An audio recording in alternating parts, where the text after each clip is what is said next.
السلام علیکم ورحمۃ اللہ وبرکاتہ۔ اردو پرائمری اسکول امن نگر میرج، جماعت پنجم، سبق نمبر 2، حضرت ابوبکر صدیق رضی اللہ تعالیٰ عنہ۔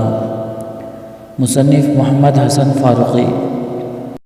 حضرت ابوبکر صدیق رضی اللہ تعالیٰ عنہ مکے میں سن 571 عیسوی میں پیدا ہوئے۔ وہ کپڑے کی تجارت کرتے تھے۔ اچھے اخلاق کی وجہ سے لوگ ان کی بہت عزت کرتے تھے۔ اسلام قبول کرنے سے پہلے بھی وہ شرک اور شراب نوشی کو برا جانتے تھے۔ جب حضرت محمد صلی اللہ علیہ وسلم نے ان کے سامنے اسلام کی دعوت پیش کی تو انہوں نے اسے فوراً قبول کر لیا۔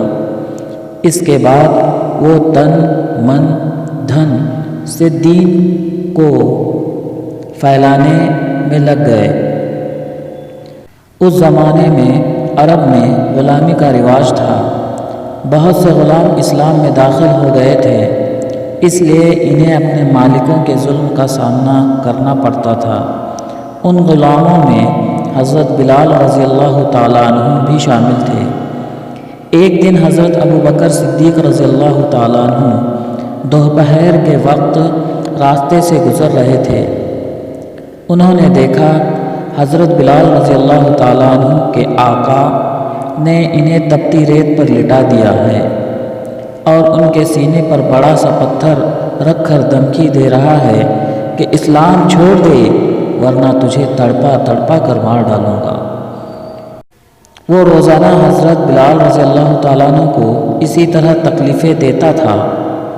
حضرت ابوبکر صدیق رضی اللہ تعالیٰ عنہ اس دردناک منظر کی تاب نہ لا سکے۔ انہوں نے اس ظالم آقا سے حضرت بلال رضی اللہ تعالیٰ عنہ کو خرید کر آزاد کر دیا۔ اسی طرح انہوں نے ایسے بہت سے غلام خرید کر آزاد کیے۔ مکے میں خود حضرت محمد صلی اللہ علیہ وسلم اور آپ صلی اللہ علیہ وسلم کے جاں نثاروں کو بہت ستایا جاتا تھا۔ حضرت ابوبکر صدیق رضی اللہ تعالیٰ عنہ ہمیشہ اس بات کا خیال رکھتے تھے کہ حضور صلی اللہ علیہ وسلم کو کوئی تکلیف نہ پہنچنے پائے۔ جب کبھی ایسا کوئی واقعہ پیش آتا وہ فوراً موقع پر پہنچ جاتے اور آپ صلی اللہ علیہ وسلم کا ساتھ دیتے۔